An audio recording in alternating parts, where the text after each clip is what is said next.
நம்ம கட்சியினுடைய 2வது ஆண்டு விழா, அதாவது 3rd இயரோட தொடக்க விழா இன்னைக்கு தமிழ்நாட்டில் ஒரு மிகப்பெரிய ஒரு கட்சியா நம்ம வளர்ந்து இருக்கிறோம் அப்படின்னா அது உங்களால தான்.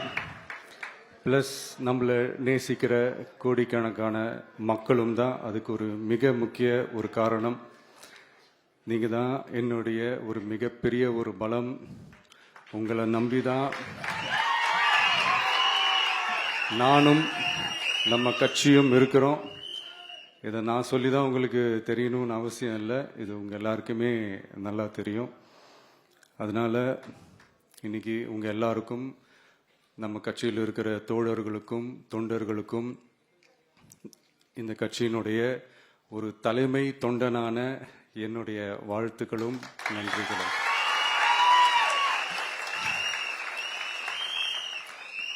அப்புறம் என்ன, மைக்க பிடிச்சாச்சு, வெடியை கொளுத்தி போட்டுருவோமா?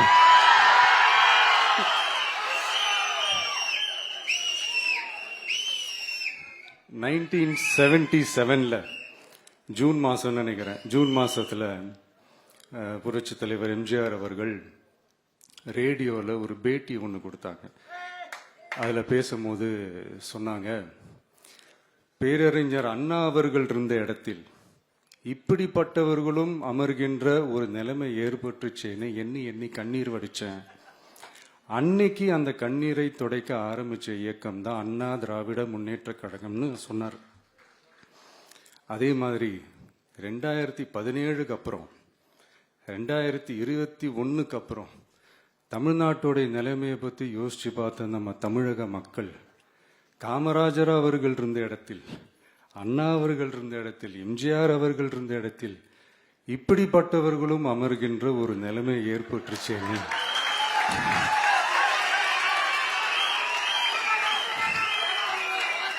தமிழக மக்கள் கண்ணீர் வடிச்சாங்க. இன்னைக்கு இந்த கண்ணீரை துடைக்க ஆரம்பிச்ச இயக்கம் தான் தமிழக வெற்றிக்கழகம்.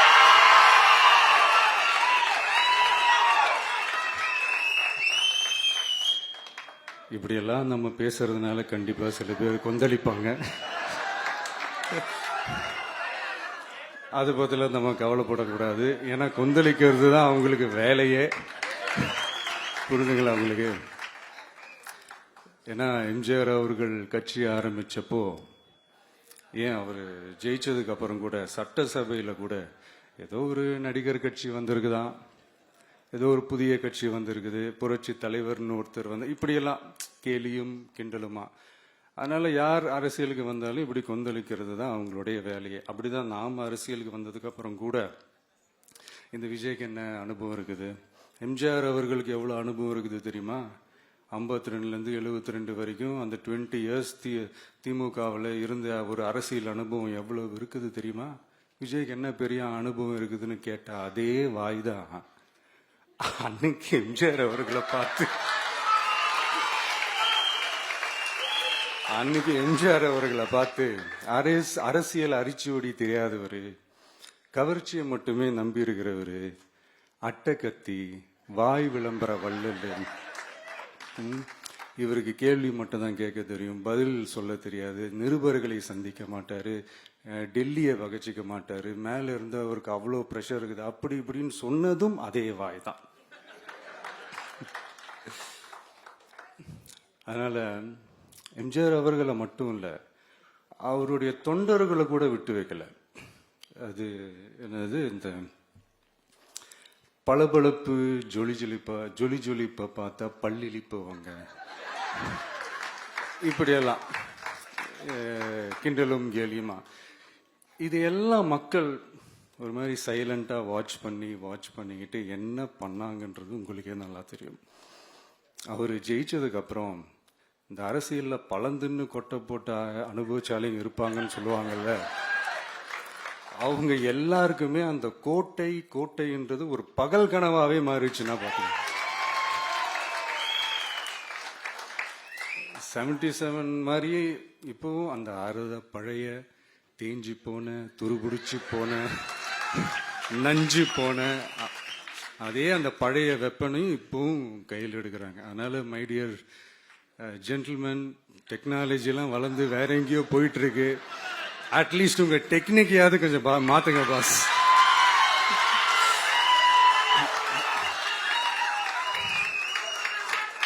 காமராஜர் அவர்களையும் விட்டு வைக்கல. அவருக்கு இலக்கியம்னா என்ன தெரியும், அவரு மாபெரும் புலவர், அந்த புலவர் இந்த புலவர், அவரை பத்தியும் கிண்டலும் கேலியுமா. அதான் முன்னாடியே சொன்ன மாதிரி யாரு எதிர்த்து நின்னாலும் அவங்கள கொந்தளிக்கிறது தான் அவங்களுடைய வேலையே. ஸோ இப்படி நம்ம அவங்க பண்ற தப்பெல்லாம் நம்ம எடுத்து சொன்னா, அவங்க பண்ற அட்ராசிட்டியை பத்தி நம்ம எடுத்து சொன்னா, அவங்க பண்ற அந்த ஊழலை பத்தி தான் நம்ம எடுத்து சொன்னோம். முக்கியமா நாம அதை எடுத்து சொன்னா 50 வருஷத்துக்கு முன்னாடி இருக்கிற அதே தகர டப்பாவை எடுத்து உருட்ட ஆரம்பிச்சிருவாங்க.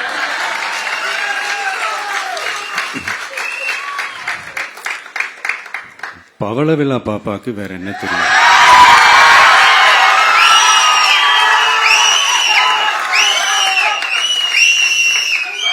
பழைய டப்பாவை உருட்டதானே தெரியும். அதுக்காக நாம அவங்க பண்ற தப்பெல்லாம் சொல்லாம வெளியே சொல்லாம இருக்க முடியுமா? சொல்லுவோம், சொல்லிக்கிட்டே இருப்போம். நம்மளை தவிர யார் அவங்கள ஏத்து நின்று கேள்வி கேட்கறது? யாருக்கு அந்த தில் இருக்குது?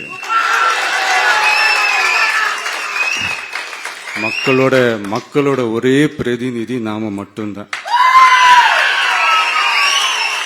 சோ இப்படி இருக்கிற இந்த நிலைமையில இன்னைக்கு இந்த டிஜிட்டல் உலகத்துல திருவள்ளுவர் இருந்திருந்தாருன்னா இந்த தீய சக்தியை பத்தி என்ன திருக்குறள் எழுதியிருப்பாரு? ஒரு கற்பனையா, அநீதி, அராஜகம், தில்லுமுள்ளு இவையெல்லாம் திமுக முதற்றே உழைக்கும்.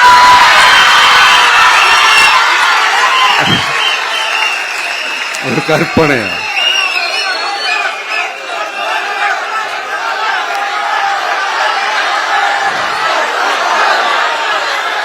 அநீதி, அராஜகம், தில்லுமுள்ளு இவையெல்லாம் திமுக முதற்றே உலகு.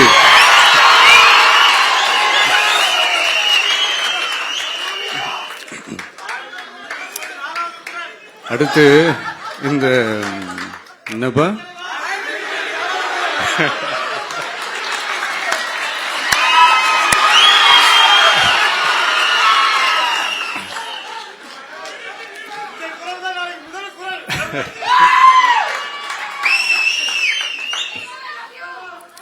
அடுத்து இந்த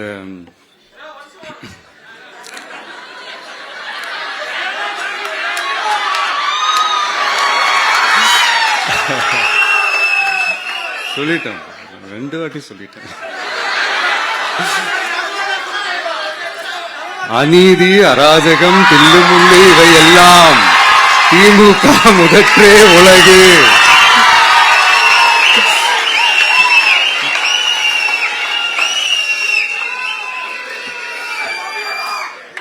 அடுத்து இந்த மும்முனை போட்டி, 4 முனை போட்டி அப்படிலாம் சொல்றாங்களே, சரி அவங்கள பொறுத்த வரைக்கும் அப்படியே இருக்கட்டும். அதுல மாபெரும் மக்கள் சக்தியா நம்ம அணி ஒரு பக்கம், அடுத்து திமுக தலைமையில் மற்ற கூட்டணி கட்சிகள் ஒரு பக்கம், அடுத்து பாஜக தலைமையில் மற்றும் பலர்.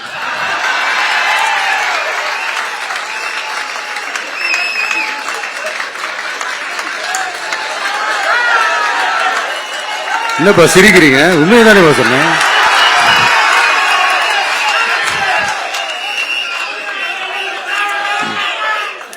சோ இப்படி எத்தனை சக்திகள் எத்தனை பேர் வந்தாலும் திமுகவை வீழ்த்துறதுக்கு மாபெரும் மக்கள் சக்தியான நம்மளால மட்டும்தான் முடியும். நம்ம டிவிகேவால மட்டும்தான் முடியும். சோ இப்படி இருக்கிற இந்த நிலைமையில ஏய் விஜய் வீட்டு விட்டு வெளியே வா, ஏய் விஜய் வீட்டு விட்டு வெளியே வா, இப்படியெல்லாம் கேட்கும் போது எனக்கு எப்படி அது தோணுதுன்னா, ஐயோ இவங்க ஒவ்வொரு தோணுது அப்படிதான் எனக்கு தோணுது. அதனால பொறுங்க பாஸ், வருவாங்க, முறையா வருவாங்க. ஓட்டு போடுற அன்னைக்கு ஓட்டர் ஐடிய கையில் எடுத்துக்கிட்டு ஒவ்வொரு வீட்டில் இருக்கிற ஒவ்வொரு விஜயும்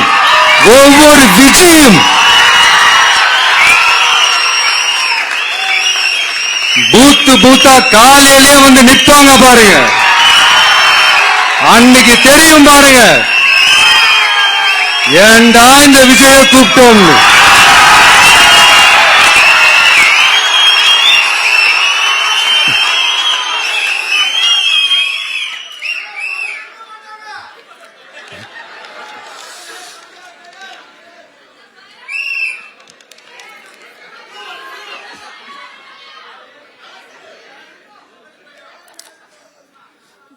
ஸோ இப்படி பேசினா உடனே இவரு நான் சினிமாவா இது அப்படின்ட்டு ஆரம்பிச்சிருவாங்க. நான் சினிமா விட்டாலும் நீங்க சினிமா விட மாட்டேங்கிறீங்களேப்பா.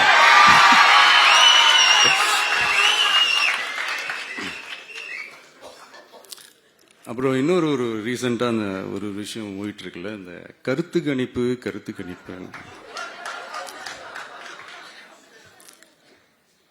அதுல நிறைய பேர் உண்மையான கருத்து கணிப்புலாம் சொல்றாங்க. அதையும் நான் தப்பு சொல்லல. சில பேர் கடுப்புல விட்ட கணிப்பாகவும் இருக்கு, அதையும் நான் தப்பு சொல்லல. இந்த கடுப்புல விட்ட கணிப்பாளர்களுக்கு நான் சொல்லிக்கிறது என்னன்னா, ஒவ்வொரு ஊரா தெருவா வீடா போய் நீங்க அந்த கருத்து கணிப்பு எடுத்து பாருங்க. ஒவ்வொரு வீட்லயும் டிவிக்கு இருக்கிறத நீங்க பார்ப்பீங்க.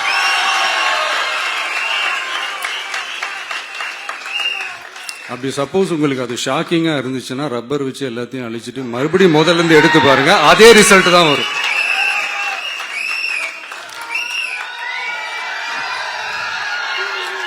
இது என்னப்பா லாஜிக்கு, அது எப்படி எல்லார் வீட்லயும் டிவிக்கு இருக்கும் அப்படின்னு நீங்க கேட்டீங்கன்னா, ஒரு சின்ன சாம்பிளுக்கு ஒரு சின்ன டெஸ்ட் ஒன்று பண்ணி பாருங்களேன். நம்ம சிஎம் சார் இருக்காங்கல்ல, ஸ்டாலின் சார்,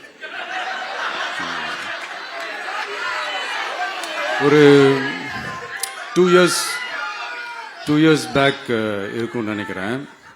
ஒரு மேடையில் பேசும்போது சொன்னாங்க, இந்த மாதிரி என்னோட கட்சிக்கு அவங்களோட கட்சிக்காரங்க சில பேர் பண்ற அட்ராசிட்டி, ஒரு சில மந்திரிகள் பண்ற சில அட்ராசிட்டிஸ் எல்லாம் பார்த்து ராத்திரியில எனக்கு தூக்கமே வரமாட்டேங்குது அப்படின்னு ஒரு 2 years பேக் இருக்கும். அந்த வீடியோ கூட இருக்குது. அப்படி இருக்கிற அவரு என்னைக்காவது ஒரு நாள் அசந்து தூங்குவார்ல, அப்ப அவர்கிட்ட போய், சார்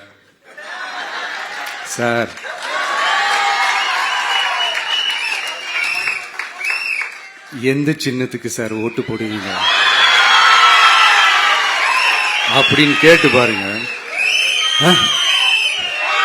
விசில் சின்னத்துக்கு தான்.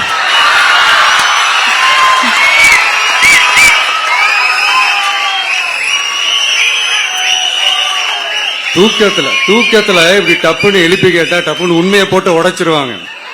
அதுக்கு சொன்ன, அப்படி இருக்கிற இந்த நிலைமையில டிவிக்கு வந்து சிட்டில தான் இருக்குது, டவுன்ல தான் இருக்குது, வில்லேஜ் சைட்ல எல்லாம் இல்ல அப்படின்னு சொல்றவங்களுக்கு இந்த மாதிரி சில டெஸ்ட் எல்லாம் பண்ணி பாருங்க, தெரியும்.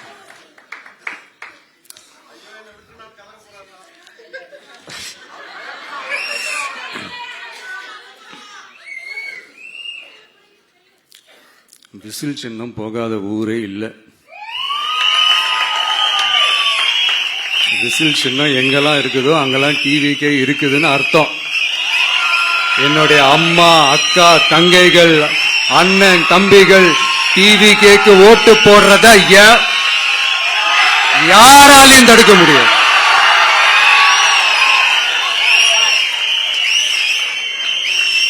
ரத்த சொந்தமா நம்மள நினைக்கிற நம்மளோட வகையராக்களை எந்த கட்சியாலையும் எவ்வளவு விலை கொடுத்தாலும் வாங்கவே முடியாது.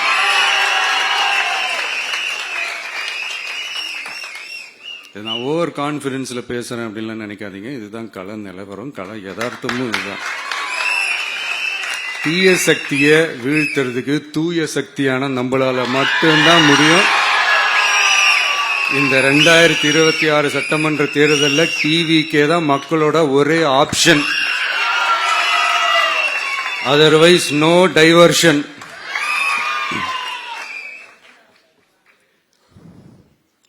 இந்த டப்பா இன்ஜின், ஓட்டை இன்ஜின், எவ்வளவு இன்ஜின் வந்தாலும் டாப் இன்ஜின்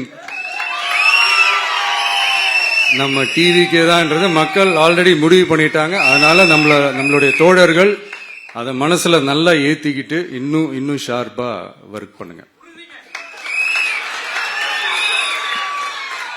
நான் ஏற்கனவே சொன்ன மாதிரி ஒன்றியம், நகரம், பேரூர், பகுதி, கிளை எல்லா இடத்துலயும் அந்த பூத்தா அந்த நம்மளுடைய வேட்பாளர்களுக்கு ஒற்றுமையா இருந்து வேலை செய்யுங்க. நமக்கு மாபெரும் கூட்டணியான, மாபெரும் மக்கள் சக்தியான குடும்பமா நம்மளோட இருக்கிறாங்க. இன்னொன்னு அன்னைக்கு நான் சொன்ன மாதிரி நம்மளுடைய விசில் சின்னத்துக்கு ஓட்டு போட வைக்கிறது மட்டும்தான் உங்களுடைய வேலை. மற்றதெல்லாம் மக்களோட சேர்ந்து நான் பாத்துக்கிறேன்.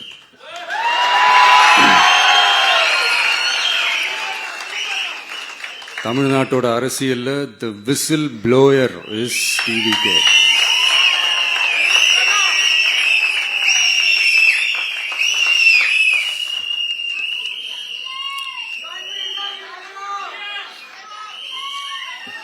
நம்ம மக்கள் இந்த விசில்ல ஊதுல இந்த தீய சக்தியும் இந்த ஊழல் சக்தியும் தெரிச்சு ஓடணும். எப்படி தெரிச்சு ஓடணும்? அன்னைக்கு சென்ட் ஜார்ஜ் கோட்டையில டிவிக்கு ஆளும் கட்சியா எழும்.